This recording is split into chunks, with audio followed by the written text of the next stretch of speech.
बिस्मिल्लाहिर्रहमानिर्रहीम। 5 दिन गुजर चुके हैं, उसी हॉल के बाहर खड़ा हुआ हूँ। ना हॉल सील हुआ है, ना के इलेक्ट्रिक वालों ने अपना मौक़िफ़ सामने रखा है।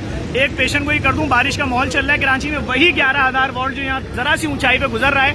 ये देखें सामने नीम का दरख्त है और ये 11,000 वोल्ट का तार जो आप देख रहे थे वो उस नीम के पेड़ के ऊपर टच कर रहा है। ठीक है, अब अगर खुदा न खास्ता बारिश होती है तो यहाँ से गुजरने वाला कोई भी शख्स जो यहाँ से गुजर रहा है, क्या उसकी ज़िंदगी महफूज है? वो 2 लोग जो यहाँ घंटों तक जलते रहे, मेरा पूरे कराची से और बिलखुसूस हुकूमत वक्त से सवाल है, क्या कराची में कोई ऐसा इदारा है कि अगर मेरे घर में किसी को 11,000 वोल्ट का तार टच कर दिया, करंट लग जाए, तो उसको आके उससे निकाल ले? बता दें अगर है तो। वो तो 2.5 घंटे में यहाँ कोयला बन गया, एक डब्बे में बॉडी अलग से पाँव, दूसरे का अलग से हाथ बॉडी के साथ उनके गाँव भेज दिया गया। क्या कोई एक ऐसा इदारा है जो किसी हंगामी सूरत हाल में कराची वालों की, पाकिस्तान वालों की जिंदगी करंट से, आग लगने से बचा सकता हो?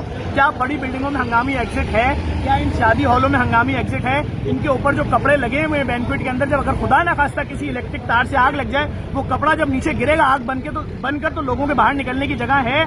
मेरा सिर्फ इतना सा सवाल है, एक इदारे का नाम बता दें जो किसी हंगामी सूरत हाल में लोगों की जान बचा सकता हो करंट लगने से।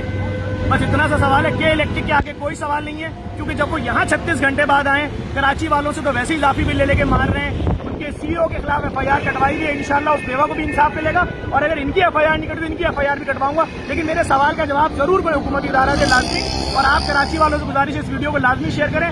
उस दोनों मजलूम जिनकी घंटों लाशें जलती रही यहाँ तक, शायद उनको इंसाफ मिल सके।